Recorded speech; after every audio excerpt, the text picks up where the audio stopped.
অনুশীলন কৰিবলৈ এছাম ব্যক্তি অৰ্থাৎ আমি 50% ব্যক্তি হয়তো অৱহেলা কৰিছোঁ এলাহ বিভিন্ন কৰ্মব্যস্ততাত আমি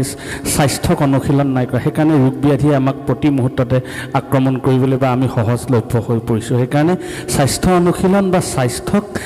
সুন্দৰভাৱে গুৰুত্ব দিয়াটো অত্যন্ত প্ৰয়োজন তেনে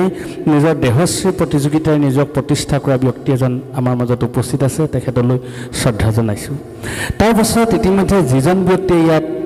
বক্তৃতা প্ৰদান কৰি গ'ল আৰু আমাৰ ইতিহাস প্ৰসিদ্ধ খনামুখ এই খনামুখ অঞ্চলখন অত্যন্ত আমি ভিতৰুৱা অঞ্চলত আমাৰ খনামুখ ঠাই এই খনামুখত আহি এজন ব্যক্তি আমাক আৰ্থিক মানসিকভাৱে যি আমাক সহায় কৰাৰ আশ্বাস প্ৰদান কৰিলে সেয়া আমাৰ কাৰণে বিৰল এতিয়া ডাঙৰ কথাটো হ'ল এই ব্যক্তিজন কোন প্ৰথমতে আপোনালোকে জনাটো অত্যন্ত দৰকাৰ তেখেত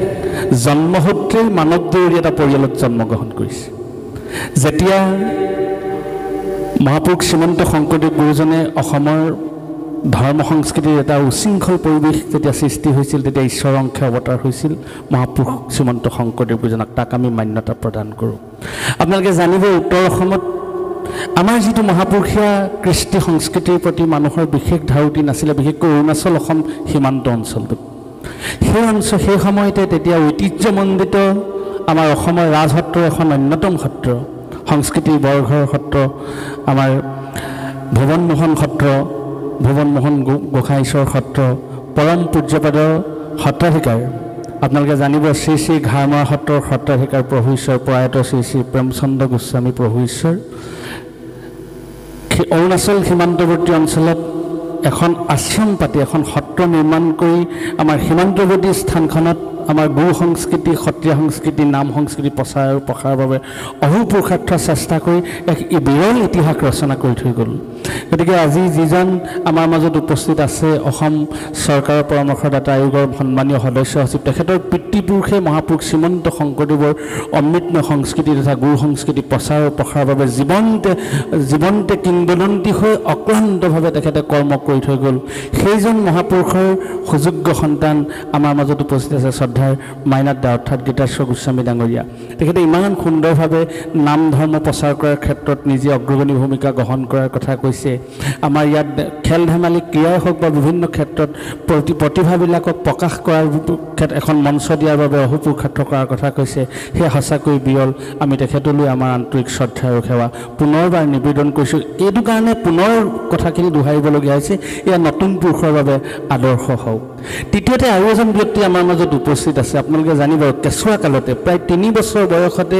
নিজৰ সমস্ত জীৱন যৌৱন ঈশ্বৰৰ চৰণত সমৰ্পণ কৰি সত্ৰীয়া জীৱনৰ বাবে নিজক দান দিয়া সেইজন আমাৰ ঐতিহাসিক শ্ৰী শ্ৰী আউনীআটী সত্ৰৰ পৰম পূজ্যপদ ৰাজমেধি আটাইশ্বৰ এই আটাইশ্বৰ আপোনালোকে কলীয়াপানী সত্ৰৰ তেখেত বৰ নাম লগোৱা এটা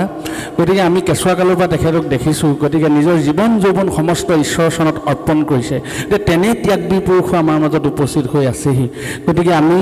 সঁচাকৈয়ে আজি ভাগ্যৱান আমি সঁচাকৈ সৌভাগ্যৱান এই কথাটো এইটো কাৰণে কৈছোঁ দিহানাম জগতৰ এজন সামান্য ব্যক্তি হিচাপে বা কৰ্মী হিচাপে এই কথাটো মনৰ অনুভৱ কোনোবাই নাভাবিব যে কাৰোবাক তোষামোদ কৰিবলৈহে কমলা গগৈয়ে কথাখিনি কৈছে কাৰণ পানীত আমি নামো কাৰণে আমি জানো কিমান দ সেইকাৰণে পাৰত থাকিলে কেতিয়াবা নাজানিব পাৰে সেইকাৰণে আমাৰ যে দিহানাম জগতলৈ বিশেষকৈ গীতাৰ্থদাৰ দৰে এজন অত্যন্ত ব্যস্ত ব্যক্তি আজি দিহানাম জগতলৈ আমাৰ দিহানামৰ অনুষ্ঠানটোত তেখেত মুখ্য অতিথি হৈ আহিছে আজি মিষ্টাৰ আছাম হিচাপে খ্যাত বিজিত গগৈ দাউদেৱৰ দৰে এজন ব্যক্তি আমাৰ মিষ্টাৰ ইণ্ডিয়া তেখেতৰ দৰে ব্যক্তি আমাৰ মাজত গতিকে আমি আচলতে নিজৰ এটা কৃতিত্ব বুলি ভাবিছোঁ যে আমাৰ কাৰণে আহিছে কাৰণ আমাৰ দিহানাম সংস্কৃতি লোক সংস্কৃতিক তেখেতলোকে ভাল পায় সেইকাৰণে আমি এতিয়া সম্ভাৱনা দেখিছোঁ আমি যিটো সময়ত নাম গাইছিলোঁ টিটকাই মায়ে কমলাই টোকাৰি লৈ পিনি অনাই বনাই ঘূৰি ফুৰিবলৈ ল'লে আমি আগফালে যাব নোৱাৰোঁ মানুহে আমাক হাঁহে অপ্ৰিয় হ'লেও সত্য কথা আমাৰ প্ৰয়াত শিল্পী পেঞ্চনাৰ আমাৰ ডিম্বেশ্বৰ লাহন ছাৰৰ পুত্ৰ ইয়াত শিল্পী জীৱন কয়দে বহি আছে তেখেতলোকে জানে গতিকে সেই সময়ত আমি দিহানাম ধৰি ৰাখিবৰ যি চেষ্টা কৰা হৈছিল আজি যে সেই দিহানামত শিক্ষিত সমাজ আহিছে সচেতন সমাজ আহিছে আমি তেতিয়াই আশা কৰিছিলোঁ এদিন নিশ্চয় সেন্দুৰীয়া বেলিৰ পোহৰ আমি পাম সঁচাকৈ পাইছোঁ আপোনালোকে আশীষ প্ৰদান কৰিব সকলোকে ভগৱানে নিৰহংকাৰী কৰি ৰাখক সকলোকে ভগৱানে সুস্বাস্থ্যৰ গৰাকী কৰক সৎ মনৰ পাত্ৰক সুখী কৰি ৰাখক খনামুখ অঞ্চল